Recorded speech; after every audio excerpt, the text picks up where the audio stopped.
Plastic is a part, it's the other side of the coin of climate change. Plastic is oil. When we look at the consumption of plastic, we're also looking at the history of the consumption of the fossil fuel industry. And a lot of people use this as a jumping off point to be able to get engaged in other issues. Of course, any relationship is complicated, and so the climate change, the plastic pollution, it's not a pie. It doesn't take away from climate change. It feeds the conversation. Plastic, in some ways, because it's so light, it's such an amazing material, it's changed our methods of production, which arguably we wouldn't, 50% of a car is plastic now. Large components of aeroplanes are plastic as well.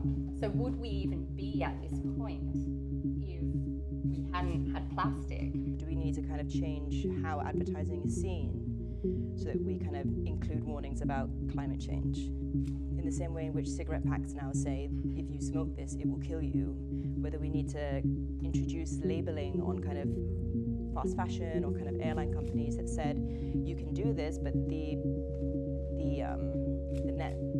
end thing of this is that it's going to kind of destroy the world. The thing is, there are so many layers to this that I think we can at times all seem like hypocrites, because whenever we seem to focus on one thing, there are so many other issues that we tend to be ignoring, meaning that as this problem has so many different layers to it.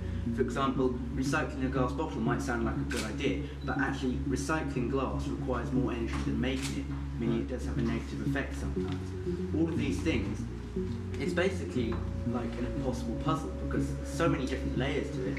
It's kind of sometimes hard to know what the first step is. You've mentioned the specific point about UK investment in fossil fuel extraction. What other specifics are we still not being told the truth about while we're on government? Getting the message out that 70% of wetlands have disappeared. I mean, these are all in the reports, but yeah. The messages that are in those reports aren't getting out to the general public. They still think, well, the government's got a hand. We still trust that these changes, these incremental changes, will get us somehow to this place. But what does it mean when 40% of insects have disappeared? What does it mean when the coral reef are dying out? What does this actually mean for life that will happen in the next 10 years? If 1 or 2 harvests fail, what does that actually mean? What contingency plans has government put in place? We as members of the public like to feel some measure of control, and we like to feel some measure of influence over our environment and our futures.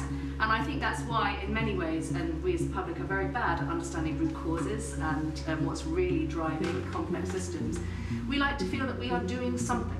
And I think that explains in part a lot of the kind of behavioural changes that we might take place in our homes, such as consuming less plastic or changing our habits. We really need to companies, especially when it comes to plastic issue, it needs to go back to the companies who are creating, and this is a circular economic model, but creating that packaging in the first place. What is happening to it at the end of the life cycle at the beginning? If you want to change a system, ultimately you have to change mental models at scale.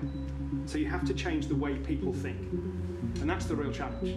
So actually the answer to your question is all of them. You have to work with all the different stakeholders, and nothing will change unless you can change mental models at scale.